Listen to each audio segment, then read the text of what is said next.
If you're tuning into Green Drinks, you're at the right place. We're just going to give people a little more time to tune in. So enjoy these slides for a few minutes. We'll be right with you.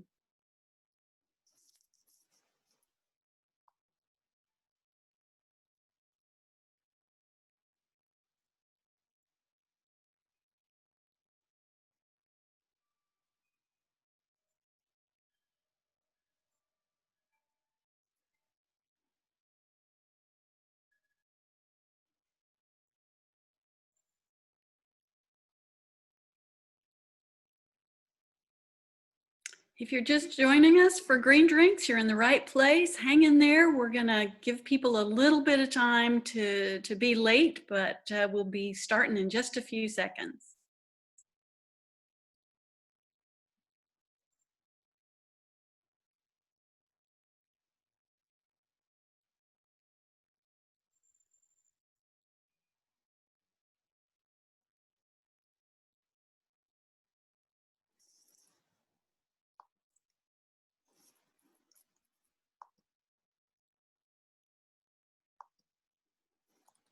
Welcome to Green Drinks, everybody, and we'll be with you in a few seconds. We're going to just start in very briefly.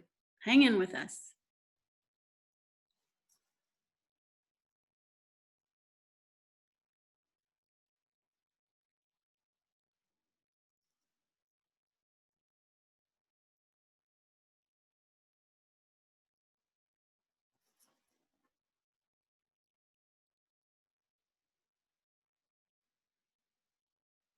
All right. I think we're ready.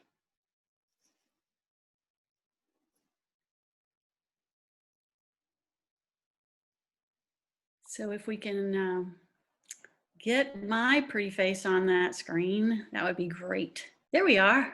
Hi. Hi, my name's Katie Breckheimer, and welcome to Green Drinks. We are so glad you're spending an hour with us. We are doing a virtual. This is our second one. We learn a little bit more every time. And I'm going to turn it over to Katie Morris just to give you a brief tutorial on Zoom if you've not done it before. So Katie, give us a little tutorial. Thanks, Katie. Like Katie said, my name is Katie Morris. I'm an AmeriCorps member at MountainTrue. I'm here mostly for tech support, so I'm just going to jump in here at the beginning.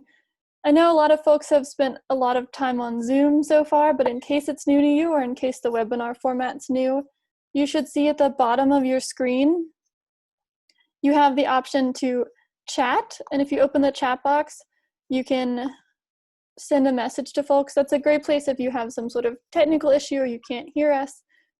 We can try to help you with that there. And then also at the bottom of your screen, you'll see a Q&A box. And that's a great place to put in questions. You can ask questions and then if Lauren has a time that she wants to answer those, we'll take those as they come. And you should also have a raise hand option, which you can use, but we'll probably stick to the chat and the Q&A. Since this is a webinar, you all don't have video or audio, so don't worry, we can't see you. You should just be able to see us. And if you have any other questions about the way Zoom works, feel free to drop them in the chat and I'll do my best to answer them. We are recording this webinar, so if you missed something and want to check back in later or know folks that aren't able to attend, it'll be up on our Facebook page on MountainTrue and hopefully Conserving Carolina's Facebook page later this week. I'll pass it back to Katie.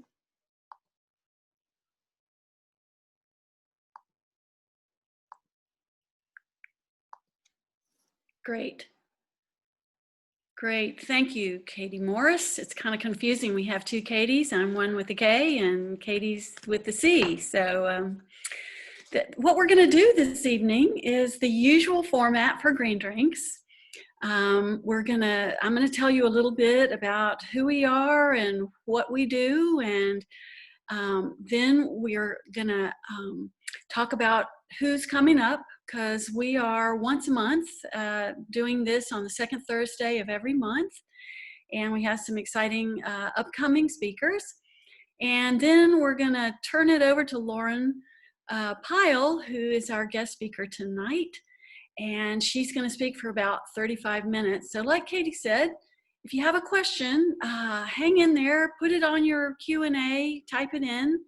And Lauren has designed a few breaks in her talk so we can address them, or if we don't get to them, then we'll get to them at the end for sure. So ask questions, and please do, because we'll enjoy our virtual interaction that way.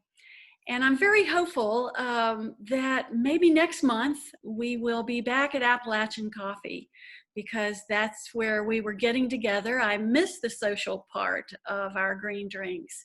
And Appalachian Coffee has this great back room with garage doors that I have this vision that we'll roll up the garage doors and people can sit out on their deck at the appropriate social distance. We'll wear masks, but we'll keep you posted on June's Green Drinks, whether we do it virtually or in person. So Green Drinks is sponsored locally by Conserving Carolina and MountainTrue. These are the absolute best environmental organizations in Western North Carolina. I encourage you to join both if you're not members. Go to their website, check us out, and we will look forward to having you as members. So Green Drinks is an international movement. Green Drinks like ours is happening all over the world. We're one of 500 chapters where people get together and they have interactions, they network, and then they learn and talk about the environment. All of them don't have speakers. Some of them are more formal, some of them are less formal, but we are part of an international movement, which I like to tell people. So let's talk a little bit about our upcoming speakers. So in June, we're having a reschedule. In March, we had to cancel our Green Drinks, and we have invited Carlene Dixon to come back. Carlene is the director of Henderson County Parks and Recreation, and she's going to talk to us about what's happening with our parks. Our parks are open for the most part, and a lot of people are using them. A lot of people need them, but a lot of things aren't happening at our parks right now because of our situation with the coronavirus, and Carlene's going to talk about that as well. So in July, let me check here. Andy Tait is going to join us, and Andrew is with a company called EcoForesters, and he's going to present on positive impact forestry. In August, Tony Dunn is going to be with us. He's a retired fire ecologist, and Tony and his wife actually call themselves climate refugees. So they have moved to Western North Carolina from California, where 2 years ago, well, not quite, it was 2018, where they had the horrific Paradise fires there, and that's where Tony and his wife lived. So he's going to tell us his story in August. So I especially am delighted with our topic today because that's my field. I'm an environmental educator. I was trained that way. I've had a 25-year career in environmental education, and I really think it is so, so valuable. I also feel that it goes hand in hand with people advocating for the environment, that we not only need to educate our citizens, but we need them to act and ask their leaders for laws that protect our environment and for the funding that supports those laws so that they can be more effective. And that goes hand in hand with environmental education, and I've come to learn that more and more over the years. So let me talk to you a little bit about Lauren Pyle. Lauren has both a master's and a bachelor's degree from Cornell University. She thought she wanted to be a high school science teacher, and she ended up taking a less formal route by being an instructor at a summer camp. And that kind of launched her career. She has been an educator at the North Carolina Arboretum and at the Western North Carolina Nature Center, two of our very special environmental education hotspots here in Western North Carolina. She has worked here in the region for the last 10 years. And she's working at home a lot too. She's very busy with her two sons. She has a 3- and 5-year-old, and she said she's got some pictures of them, which I look forward to seeing. So I'm going to turn it over to Lauren, and I want her to talk to us about her role as Executive Director of Environmental Educators for North Carolina. Thanks for being with us. Excellent. Well, thank y'all so much for having me. So I'm here for the next little bit to talk to y'all about creating an environmentally literate society. And just to give you a bit of an overview for what we're going to talk about today, I want to do some introductions, get into what is environmental literacy and environmental education, to think about ways that you can put environmental education into action, to talk about the future of the field and next steps if you're ready to get involved more. And so thank you, Katie, for that great introduction. My name is Lauren Pyle. I am the Executive Director for the Environmental Educators of North Carolina. The Environmental Educators of North Carolina, or EENC, is a statewide nonprofit organization that was founded in the 1990s in the Triangle area by educators, classroom teachers, higher ed faculty, volunteers, community members who wanted to get together to start thinking about ways to really strategize about creating opportunities for child learning with the natural world. And part of this is that the world is changing. You know, if you remember back in your own childhood, growing up, catching fireflies, playing in the creek, building a fort in your yard, most kids today aren't growing up in that world, and they aren't going to have a vested interest in protecting our natural resources and natural spaces without those kinds of experiences. And so environmental educators are working across the state to change this. And so we believe that environmental education is a learning process that increases knowledge, develops skills, fosters commitments to empower learners to make decisions for a sustainable future. And with EENC, we think about this is that we want to change the world. And we do this by 4 very distinctive strategies. To tell you just a little bit about who we are. First off, we provide professional development and networking for educators. We have an annual conference every year. We have mini conferences. We have regional professional development and networking events for anyone who self-identifies as an environmental educator or who wants to become one. And we've got online webinars coming soon, so that's going to be a new opportunity that we're providing. We also think about ourselves as an organization that wants to bring like-minded organizations together to build capacity. So with EENC, we are the North Carolina affiliate for the North American Association for Environmental Education, or NAAEE. We also work with our other similar state-level organizations throughout the Southeast in an organization called SEA, an alliance, the Southeastern Environmental Education Alliance. We work with other state affiliates all over the country, but we also here in North Carolina work with a variety of other partners, like the North Carolina Office of Environmental Education and Public Affairs. There's another association called the North Carolina Association of Environmental Education Centers. So we work with a broad variety of organizations to come together to say, how can we collectively work to build capacity and make the greatest impact for North Carolina's learners? We also have a very strong focus about diversity, equity, and inclusion within the field of environmental education. We think that the future of environmental education should look a lot different than our present and our past in many ways. And everyone has a role to play in this. And how we're addressing this and working on this as an organization are through things like trainings about diversity, equity, and inclusion, and the environment.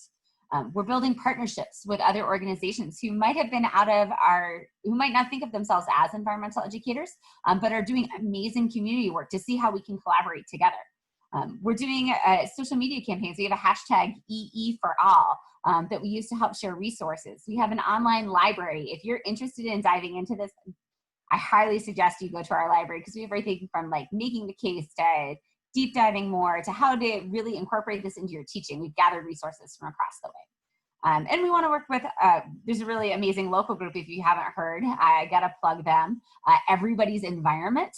They're based out of the Asheville area, so if you want to know more about them, talk to me later, please. But we want to work with them to help think about this question. And the last big bucket we have for EE&C of how we want to change the world is by promoting excellence in environmental education. So we do annual awards, we have a mini grant program, and we do trainings on the guidelines for excellence, which you'll hear about in a little bit. So all of those are what we do to fulfill our mission, to provide professional development, build connections, and promote excellence for North Carolina's community of environmental educators. And our end vision is to see an environmentally literate society. And so if you haven't heard of environmental literacy before, or if you have heard about it, or even if you're an expert on it, what I'd like to know now, and I'm gonna call in Katie Morris for some help, is if you have access to the chat, to just tell me what you think of when you think of environmental literacy.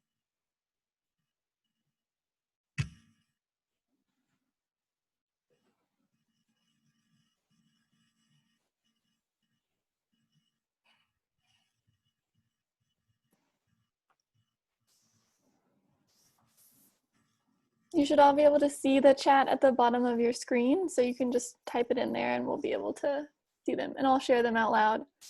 And there are no wrong answers. We've got one from Grace. She says, general knowledge about nature and human impacts on the environment. Another one from Jan that says L&T. Grady and Kathleen Nance have said, knowing about issues related to environment.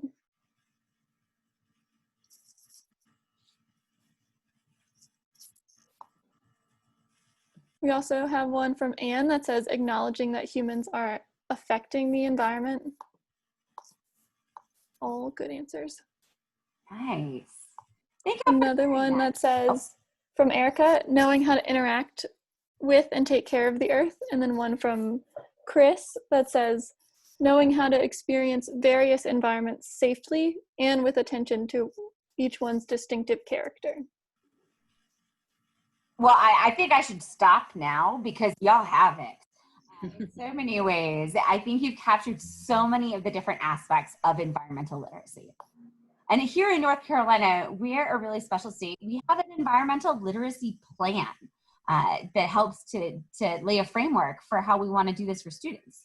And we define environmental literacy in that plan as the ability to make informed decisions about issues affecting shared natural resources while balancing cultural perspectives, the economy, public health, and the environment.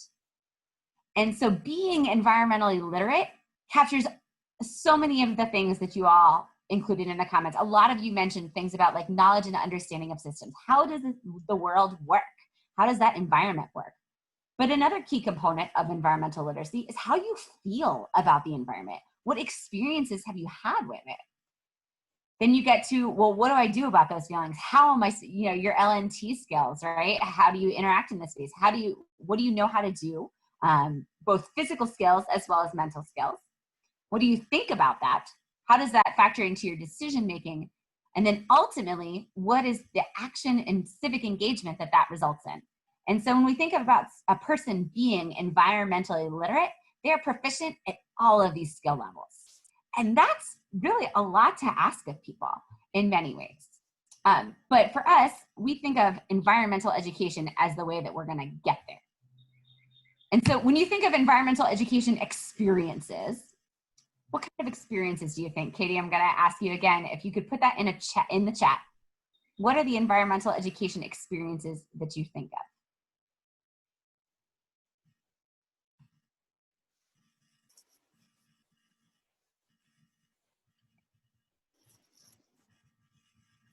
We've got hiking, and we also have nature walks come in on the chat. Spending time in nature, hands-on being in nature, learning outside, being a teenager, going on a Christmas bird count. That's a good one. And then we also have camping, gardening, and fishing. Cleaning rivers. We have learning details of how environments work, and field trips, and tagging monarchs. Oh, that sounds fun. And learning details of how environments work and cause and effect. Wonderful. Thank you all for sharing your thoughts with that. I've got a couple of pictures coming up here. Oh, one too far. When we think about environmental education, it looks very different in very many places. Just like our environmental topics are very system-based, you can incorporate environmental education into anything from anthropology to zoology and everything in between. And so when we think about environmental education in action, it might look something like this. You might think of guided experiences with an educator leading the way, facilitating some sort of learning opportunity in the outdoors. A lot of you mentioned those hands-on, engaging, personal elements. And no, just so you know, the girl in the picture did not just go out and catch a bird. That was part of a mist netting experience at an organization. Actually, up at the North Carolina Arboretum, they shared this photo. But it's that hands-on engaging piece where people get to experience that opportunity for themselves, that exploration, that discovery. But environmental education also takes place in classrooms, in formal spaces. And so whether that's something that's done at, as regular classroom teachers or as guest experiences, it can be auditorium productions. It can take place in those shapes too. And then, like many of you mentioned, those opportune teachable moments. In the baby in the top left corner, that is my youngest son when he was about I think 8 months old. And that is him in the, actually in the Davidson River here, right in this area. And so we think about environmental education overall as a learning process that increases that knowledge and awareness about the environment and those associated challenges, helps develop those skills and expertise to address those challenges, and fosters the attitudes, motivations, and commitments to make informed decisions and take responsible action. And who are environmental educators? Just about everyone. There are so many people who are involved in this process, and they need to be. Good environmental education doesn't happen in a one-time place or a one-time space. It is woven through experiences and reaching from pre-K to senior centers, from non-formal like nature play-based to university courses. Really every spectrum of folks, you have people being environmental educators. And I hope if you don't already come to this webinar thinking of yourself as one of these people, but by the time we're finished, you'll be thinking of adding yourself to this list as well. With environmental education, just a little bit more background, there are some essential underpinnings that we can think about this. And these are not something that we just made up. These are pieces that the North American Association for Environmental Education has laid out as their framework in what they have called the Guidelines for Excellence. And I gotta put a plug in, if you haven't experienced the Guidelines for Excellence, haven't seen them, they're really the collective knowledge of our field about what are the best practices for good environmental education. But all of them, there's guidelines about early childhood learning and non-formal learning and classrooms and community development, all kinds of, there's 6 different sets, but all of them focus on these essential underpinnings. The first is system thinking. You got to think about the world as made of many, many living parts and non-living parts that work together. And there are nested layers of systems. It is important to embrace that holistic picture through environmental education. We also have to think about humans as being a part of that. Humans and the systems they create, the societies, political systems, economies, religions, cultures, technologies, these impact the total environment and are impacted by the environment. Good environmental education is also inclusive, respectful, equitable, and designed to employ the talents of people with diverse backgrounds and experiences and perspectives. The importance of where one lives, that sense of place, is also very critical with environmental education. Starting with what's in your yard, what's outside your window. Those are the connections that people are going to take that will let them bridge to those broader perspectives, to that other part of the world. But if you don't start locally, people are going to have a much harder time building that broader bridge. Environmental education is also reflective of the best practices in education. It's learner-centered, experiential, project-based, and it's also based on sound science. And there's a focus on investigation, analysis, and problem solving, because for many of our environmental issues, the solutions don't yet exist.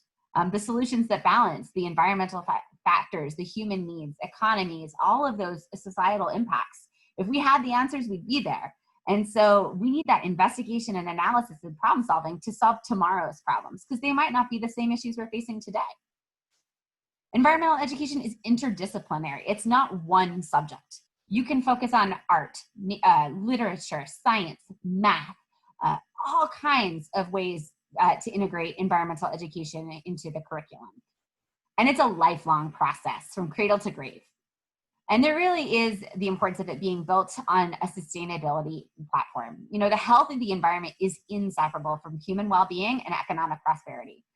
So learning has to be future oriented, and it has to be focused on environmental, social, and economic responsibility as the driver of individual and institutional choices. There's a lot happening here. And I know on the slide, if you're looking at it, there's a lot to go on. I'm happy to share a link. This is a snippet from a white paper our organization put together. But the moral of this story is that there is research out there that shows that environmental knowledge is just the tip of the iceberg. So when people come to an environmental education program, when students have that high quality learning experience, they're getting this time in and connection to the outdoors that research is showing it improves academic performance, physical, mental, emotional health. You know, it encourages critical thinking, personal growth, and life building skills like confidence, autonomy, leadership. It increases civic engagement, reduces discipline and classroom management problems, and gets, you know, this is probably not a surprise for many people, it gets kids excited and engaged in learning. So it is not this, you know, thing that's a nice to have. I think that, you know, our connection to nature and in our environmental education, we need to treat it as a need to have, because it is just as good for people as it is for our planet. Because the world today is different. You know, if you think about your experiences with the questions I asked at the beginning and you're like, yeah, lightning bugs, sports, all those things, that was my childhood. Because I'll say that was mine. But that's overall not the world we're seeing today. If you haven't heard the term nature deficit disorder, it was coined by an author, Richard Louv, and it really captures a lot of what's happening right now. Overall, the general population is pretty disconnected from nature. And this is just a few statistics to demonstrate that. You know, kids, elementary school age kids, there's research out there that many of them spend only 4 to 7 minutes of unstructured outdoor play per day. But they spend over 7.5 hours in front of electronic media. Childhood obesity rates are growing incredibly dramatically. Physical activity rates for high schoolers are dropping. Math and science performance on for US 8th graders, only about 1/3 of kids across the country are performing at and above standards for math and science. And then there are also a lot of mental components. So 1 in 5 kids has a serious mental health disorder at some point in their lives. Environmental education and that connection to nature, they're critical for that physical, mental, and emotional health, as well as just that knowledge base. And so that's why we think about, you know, that's why we do this work, is to change the face of our world today. Any questions so far?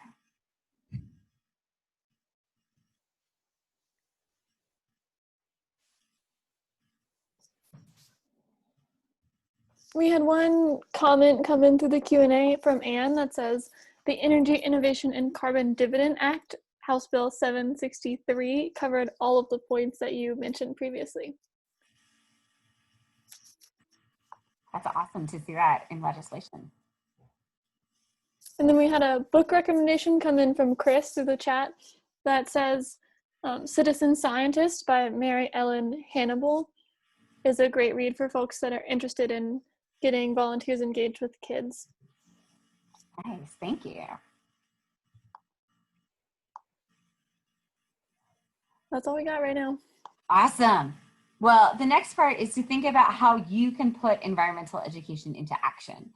So some people, you can be a career environmental educator. You know, that's what I was when I was with the North Carolina Arboretum, when I was with the WNC Nature Center.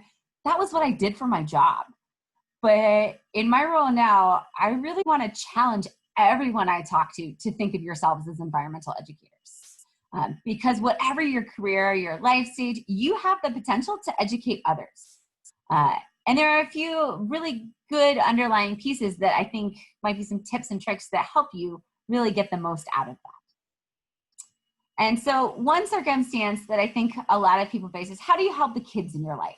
Whether that's your own children, your grandchildren, your nieces, your nephews, your neighbors, how can I help them? And again, that is the kid in the puddle is my baby, a little bit older. But thinking about the kids in your life, the first step is to make it developmentally appropriate. You know, there's a lot of research out there. There's a lot of information that says this is, a lesson plan or activity. But sometimes all you need to let kids do is to be out there and exploring with them.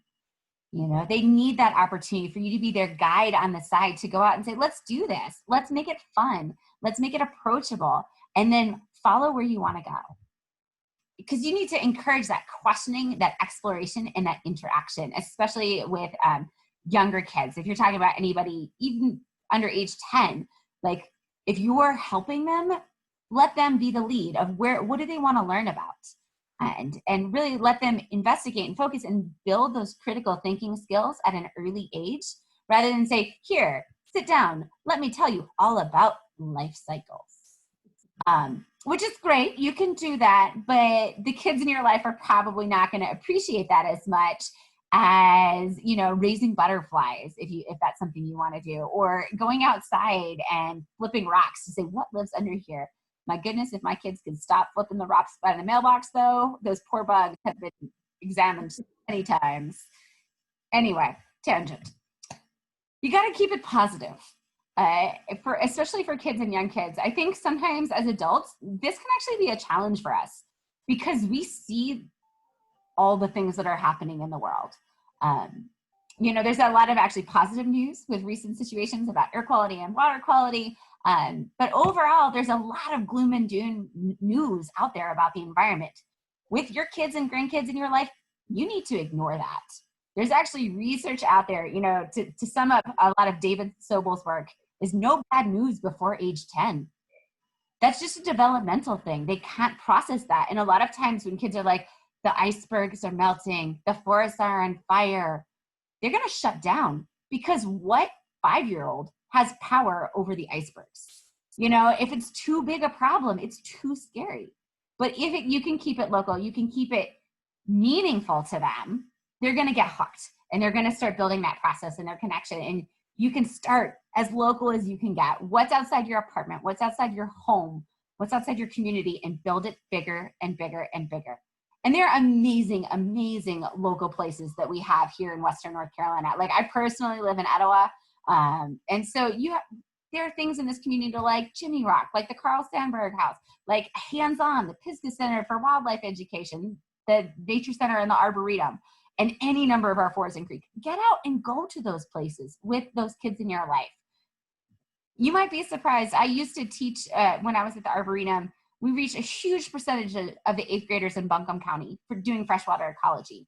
And we would have groups of 8th graders, and it was not uncommon for half the class to have never been in a creek before. This is Buncombe County, y'all. You had to try to not go in a creek, as opposed to if we were talking about kids from like New Mexico, I'd be like, it's okay, there's no water there, you know, in the same way. But these are kids who hit age 13 who have never been in a creek, and it's like half the kids we're working with. And so don't assume that the kids in your life have that experience. Be the one to give it to them. But you might not have kids in your life. You might have adults. And so whether that's adults you're working with professionally, whether that's adult family members, whether that's friends, whether that's business associates or coworkers, you have that opportunity to be an environmental educator for those folks too. Some tips for working for adults. Again, make it developmentally appropriate. You know, adults like to do adult things, except when we don't. But also give them challenges. Make it something that they really want to get into. This is a group of preschool teachers who's like super excited about their binoculars, but they were using it for the first time for some of them. Don't assume universal life experiences, though. That is something that we do as adults. I think everybody grew up like me, and that's not true. You know, there's lots of people who had different life experiences growing up, different family stories. I can't tell you the number of grandparents who I've talked to who are parents on, you know, grandparents on field trips who would tell me all about the snake holes, because that is their opportunity. They're convinced that there are snake holes and there are snakes in all the holes. And, you know, if you ask why, you're like, well, I've seen snakes come out of those holes. You're like, oh, that's a life experience. You just made that opportunity, and that's where you're coming from. But you have to ask about that, but don't just assume that everyone has that same piece. Separate sort of from some of our environmental advocate hats is when we think about being an environmental educator, you have to separate yourself from being an environmental advocate and think about fairness and accuracy. And that can be a tough trick to do, because I might say, well, I know the right answer. I know what everyone should be doing. But if you really want to educate someone, that's not how you do it. It's just to say, this is the right way, you're doing it the wrong way. You need to think about giving them that opportunity to look at sources, to review it, and to think about like really fair and accurate information so people can go, oh, I can start to make decisions. I can start to see patterns. And when I look at that accurate information, I might make a different decision. Because you have to encourage systems thinking. Sometimes we get so pigeonholed to think, well, this is the only thing we should talk about. You know, another thing in a previous life, I was a bat biologist, and I focused on the Indiana bat, which is an endangered species. And so people would be like, but why should I care about one endangered species of bat when there's all these other species of bat? And who should care about that? And you have to step back and try to get people to think about systems. You know, you can't think of like, well, the bat is important. And yes, that was what I was working for, but I was also working for a healthy environment. And that bat had an important job to play. And if that bat wasn't there, what were going to be the repercussions? And I was actually working in bats before white nose. And so to think about what happens when you lose species, how that deals with resilience, even for something like disease, because not every bat is impacted the same for white nose. What does that mean? You know, that thinking about resiliency, you got to encourage that systems thinking. And so people can think of it as more like, why are we dumping money into this one thing? Well, it's not one thing. It's part of a bigger picture.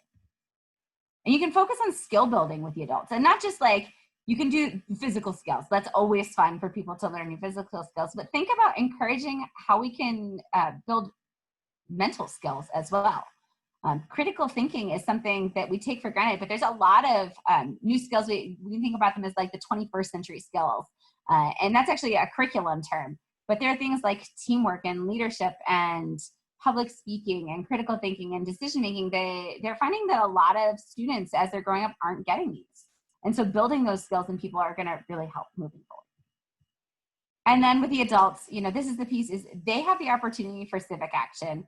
And so you got to tell them when those windows are to get people going. And I'm going to come back to this one at the end, thinking about the ways that you can weave environmental education into your own life, because you all have those opportunities. Because there's sort of two more pieces I want to go over. One is like the future of environmental education. Where is the field going? Because it's different. The environmental education that we have today is very different. When, you know, the first Earth Day was the 50th anniversary of Earth Day this year, if you didn't know that. environmental education looks very different now than it did 50 years ago.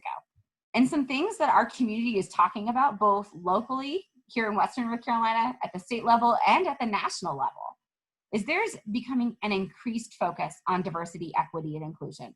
There is a broader understanding that this is part of the bigger picture, that not everyone has equal access to the outdoors. Not everyone has equal opportunities to learn about the outdoors. And even when people get those opportunities, they might not be currently welcomed there, which is, when you step back and think and look at the research out there, that's frustrating. As someone who personally feels very connected to the outdoors, that we need to start paying attention to this. We need to start having these conversations of how can we make teaching and how can we make experiences in nature more equitable and inclusive. We're also talking about how we can get environmental education woven through the classroom. There's a lot of classroom educators who are feeling pressure that saying, well, we've got it, we're tested in reading and math, so that's all we can do. You know, those are the test subjects, so that's where we're at. And we're trying to think about ways that we can help support that need. And not everybody is that way, and not every school is that way for sure. But how can we get more classroom teachers to weave it into their experiences? Because, you know, if we rely on people who are doing field trips and parent-led programs, that's great for people who have access to that. But going through the classroom is that way to reach broader audiences and maybe really change our society. We want to think about how we can be resilient in education, whether that's through climate change or COVID-19 impacts. How can we connect locally with nature in our communities? You know, there's been sometimes this idea of wilderness, this idea of where we need to go to find nature and the right ways to connect to nature. But we're starting to talk about as a community of how can we broaden that definition so that it's not the 18-day backpacking trip that is the only way that we can connect. The 18-day backpacking trips are awesome, not saying that, but how can we expand our understanding of what this looks like? And how, working together, can our environmental education community think about our collective impact? Because what we're working for is to change the world. Environmental education simply is the education we need for the world we want. We want everybody who participates. EENC wants everyone who participates in EE programs in North Carolina to feel welcome and engaged. We want our state to be environmentally literate. We want the professionals working in this field to reflect our state's residency. And we want environmental education to be something that people recognize and embrace for the value it brings people as well as the planet. And so if you're like, yes, this is what I want to do, there are ways that you can get involved. What you can do, you can learn more about environmental education. You know, there are workshops happening across the state that help people learn about best practices and curriculum and ideas if you're in an opportunity. And even if you're a volunteer in saying, well, I'm going to help with my, you know, my kids' scout troop or my community group. You can come up with these activities and weave them in. There's also, North Carolina has a certificate if you want to go onto this. There's a state level certificate. It's through our Department of Environmental Quality that you can become a certified environmental educator. You can volunteer. You know, if you're like, I love this, but, you know, I don't have kids in my life, or, you know, the adults in my life, maybe I want to do programs. There are organizations all through our region who really need volunteers to help do this critical work. Whether that's through teaching, through interpretation, all kinds of ways that you can get involved.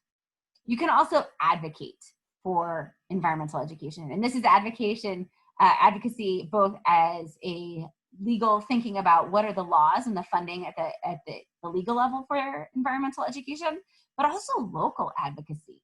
Encourage the teachers in your life to get involved. Encourage your local school districts and administration to support environmental education. Advocate, you know, if you have, you know, your neighbor who's like afraid to take their kid outside, to say, it's okay, we can do this together. Let's make that possible for you. And you can connect. If you're thinking, yes, these are all my things, know that there are people like you who care about this across the state. So that is what EENC does. And I have to put in a brief plug for our conference because it's going to be here in our backyard. So we do an annual conference each year. We do all kinds of other events as well, but the one coming up is in Hendersonville. It's at Cayuga, if you've been out there before, and it's going to have a ton of amazing educational sessions. We do a research symposium, field trips, workshops, and our keynote is Dr. Tricia Kane, who developed a program called Birding to Change the World. Part of the reason I want to put this out there is that we're currently accepting presentation proposals and scholarship applications for people who want to either come and share your knowledge and expertise, or who want to come, but especially right now need a bit of a boost to get there, because we offer scholarships both based on need and merit. But that's easy. And so I can keep talking forever about environmental education, but I want to thank you for coming on this journey with me so far. And I want to open it back up to any other questions or comments that you all have.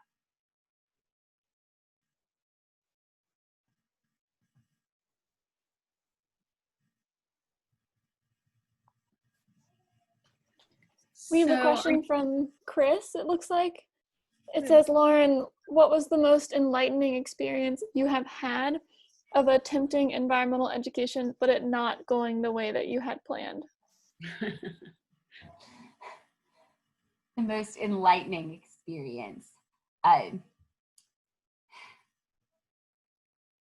For me, it was actually probably one of the first times I worked with early childhood. So my background was in high school education.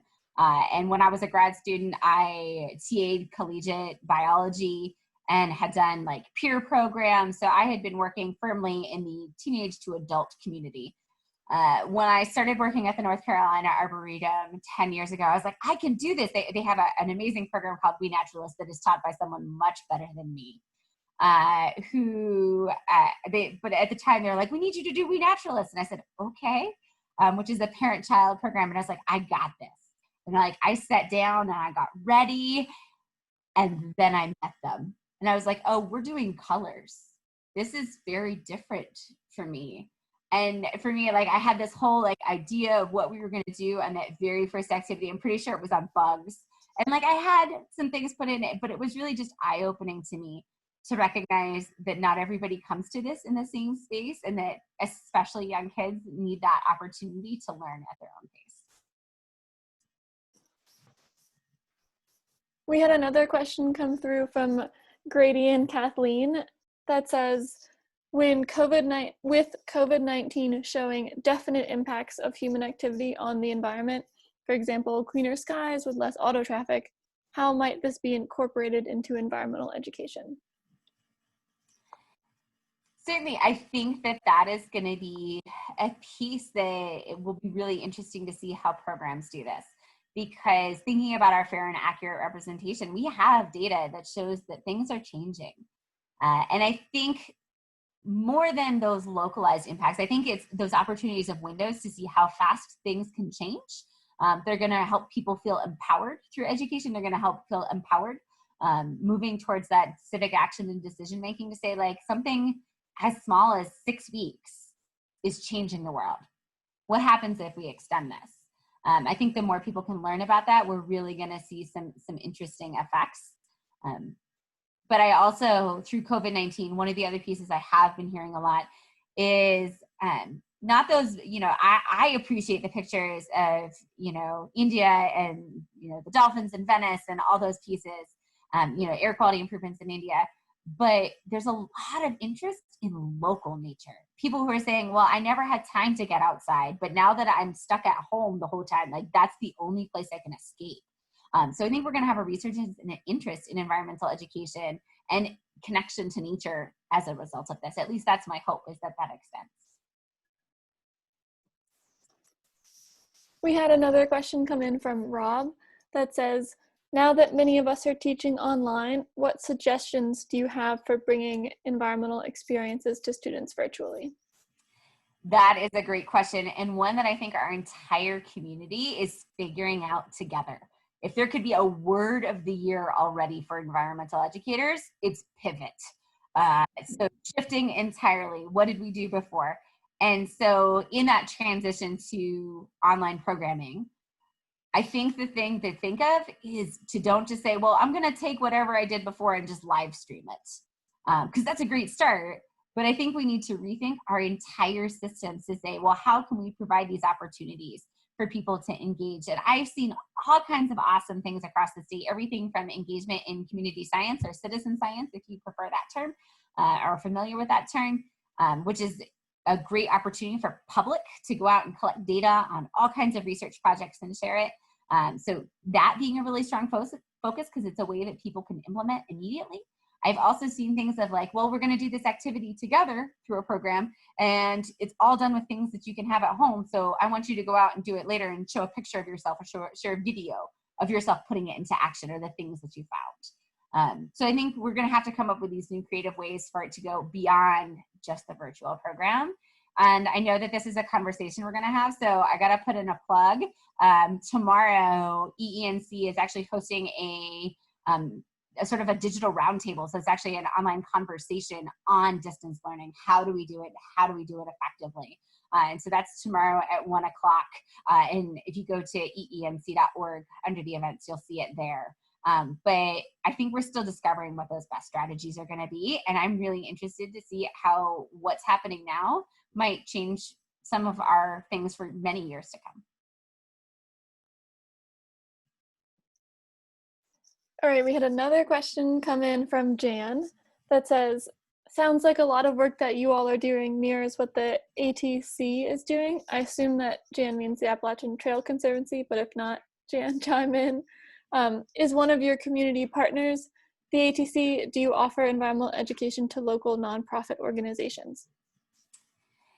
So with our organization, I know many of the folks with the ATC through the group Everybody's Environment. So I do get to talk to some of them on a regular basis, they're a really great group. And so we do, when we have professional development that we're doing in this area, we do have some of their folks who come and join us sometimes.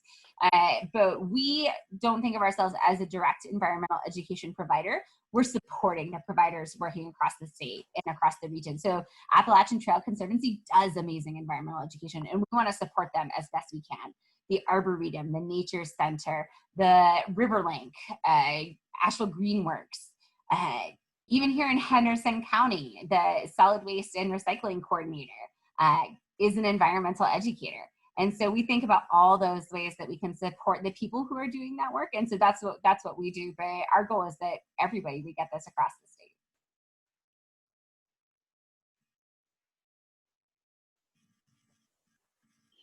I don't see any other questions right now. So if folks have other questions, go ahead and put those in, or I'll pass it off to Katie to wrap it up. Yeah, I had a question for you, Lauren. So this is and you may have answered it and I didn't catch it. This is a peer group, Environmental Educators of North Carolina. And how many members are you? We are over 400 members across the state. And anyone can join? Yes, indeed. Anyone can join.